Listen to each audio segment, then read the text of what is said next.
Funny thing, huh? You've been calling yourself weak for surviving things that would have crushed most people. You've been questioning your strength while carrying weight that was never meant to be yours. What a joke. You're not weak. You're exhausted. Look around, not at your problems, at the people attached to you. The ones who always need something. The ones who drain your time, your energy, your focus, your patience. The ones who show up only when they're empty. They don't want you strong. They want you useful. Parasites don't attack your power directly. They feed slowly. A little guilt here, a little obligation there, a little emotional weight they convince you is love, family, loyalty. And before you realize it, your strength is spent keeping everyone else standing. Oh, sweetie, you thought your tiredness meant something was wrong with you. No, it means you've been surrounded by people who consume but never contribute. Parasites hate boundaries. The moment you say no, they call you selfish. The moment you pull back, they say you changed. The moment you focus on yourself, they accuse you of betrayal. Funny how self-respect always offends those who benefited from your self-neglect. You weren't born weak. You were over-accessible. You answered every call. You fixed every mess. You carried emotions that weren't yours to carry. You made yourself available until there was nothing left. And then they wondered why you seemed distant. They don't miss you. They miss the version of you that made their life easier. The one with no boundaries. The one who tolerated everything. The one who stayed silent to keep the peace. Listen carefully now. Strength doesn't disappear overnight. It gets extracted. One favor at a time. One excuse at a time.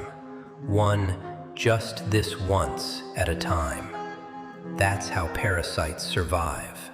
They attach to your empathy. They attach to your loyalty. They attach to your patience. And they call it connection. But real connection doesn't leave you drained.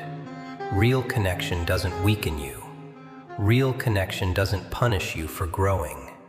You're not weak. You're outnumbered. Outnumbered by expectations, by obligations, by people who feel entitled to your strength. And entitlement is the fastest way to drain a strong person dry. The moment you stop feeding parasites, something strange happens. They panic. They accuse. They guilt trip. They get loud. Because silence and distance are poison to anything that feeds on you. You're not weak. You're just surrounded by parasites. And once you see that, you'll never confuse exhaustion for weakness again. Here's the part nobody prepares you for. The moment you stop feeding parasites, they don't leave quietly. They resist. Because parasites don't survive on strength. They survive on access. Funny thing, huh? The second you start protecting your time, your phone gets quiet.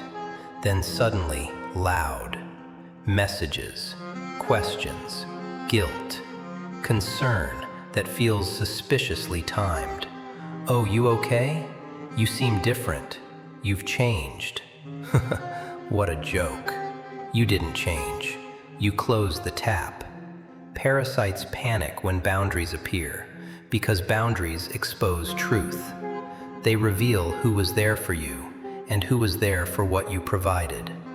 Your energy, your attention, your problem solving, your emotional labor.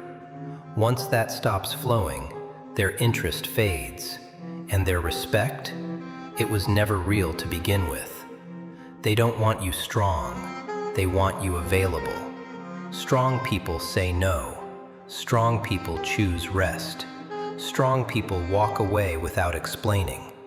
Parasites need you tired, overextended, emotionally invested. because a tired person is easier to control. Oh, sweetie, that's why they shame boundaries. They call you selfish because selflessness kept them comfortable.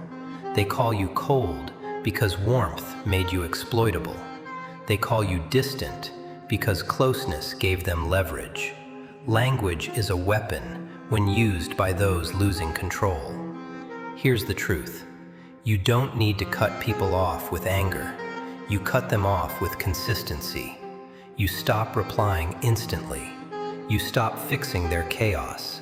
You stop carrying emotions they refuse to manage.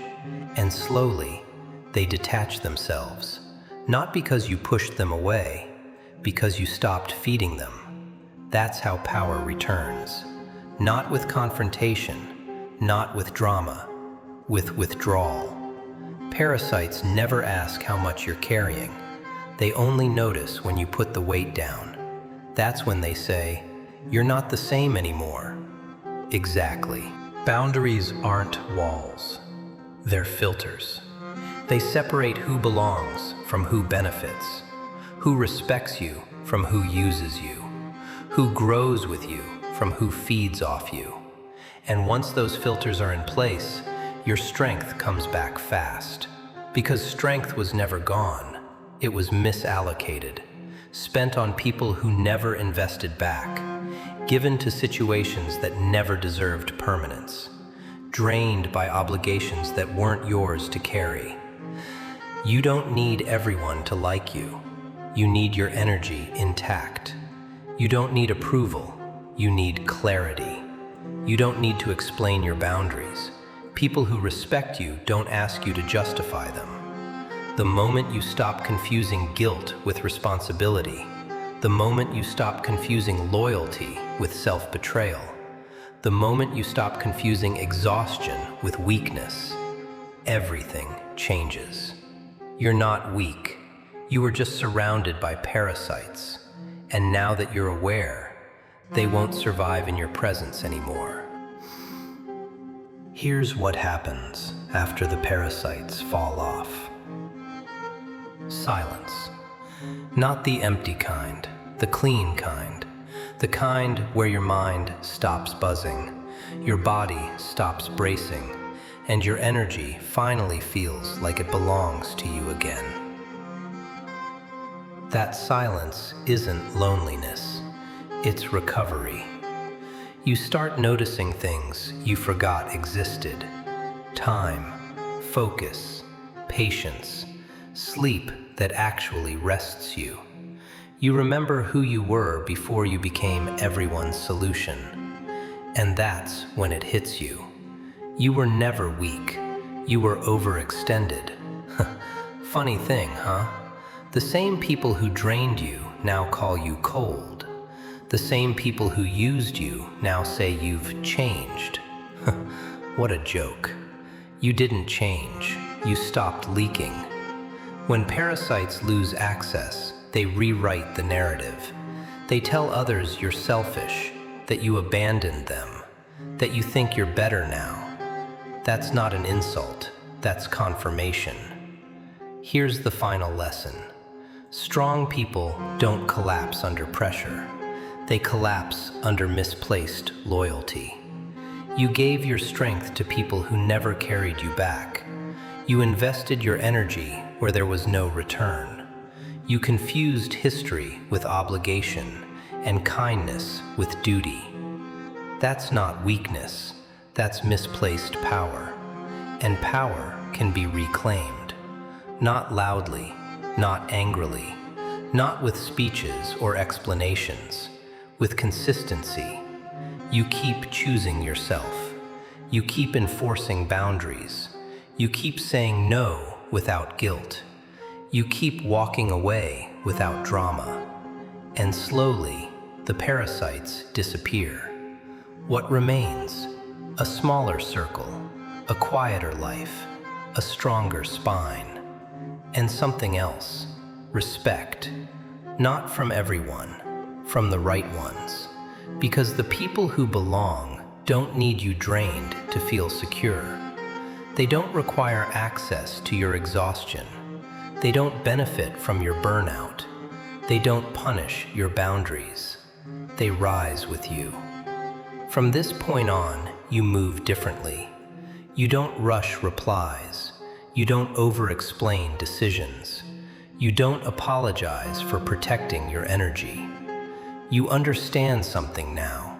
Your strength is not a public resource, and access to it must be earned. Oh, sweetie, that's the part that scares them. Not your confidence, not your words, your absence. Because absence starves anything that fed on you.